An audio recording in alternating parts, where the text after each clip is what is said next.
Nalubong nga buhi ang usa ka construction worker sa Lake Cebu, South Cotabato human natabunan sa midahiling yuta. Atong sayron kung naluwas ba kini, pinaagi nining report.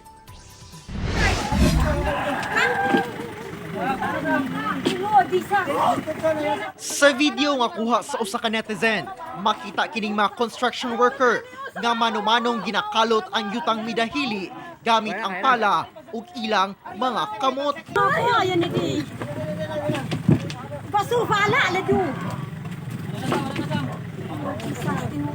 Natabunan di ay sa midahiling ayuta ang usa ka 26 anyos nga trabahante nga nailhang si Jomer Samblan alias Sammy sa ginatrabahong line canal ug slope protection sa barangay Taconel, Lake Cebu, South Cotabato, Huwebes sa buntag.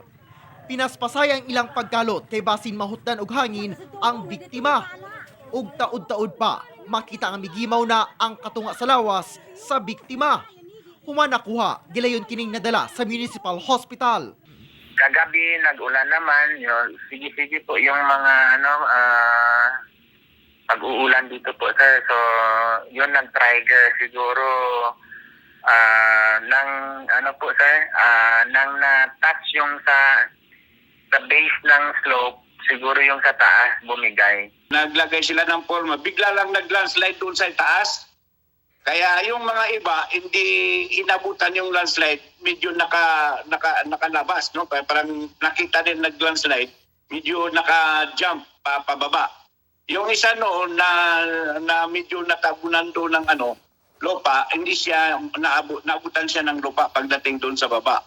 Tungod taas ang risgo sa landslide sa maong lugar, ipadayon ang pagbutang ug slope protection aron malikayan ang samang insidente. Opo, nag-resume na ngayon.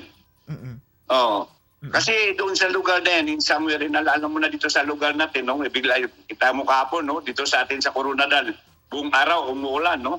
Pero this is the first time dito sa South Cotabato na nangyari yun. Kaya lang yung umuulan talaga, na hindi maiwasan yung landslide. Ako si Origil Relator para sa One Mindanao.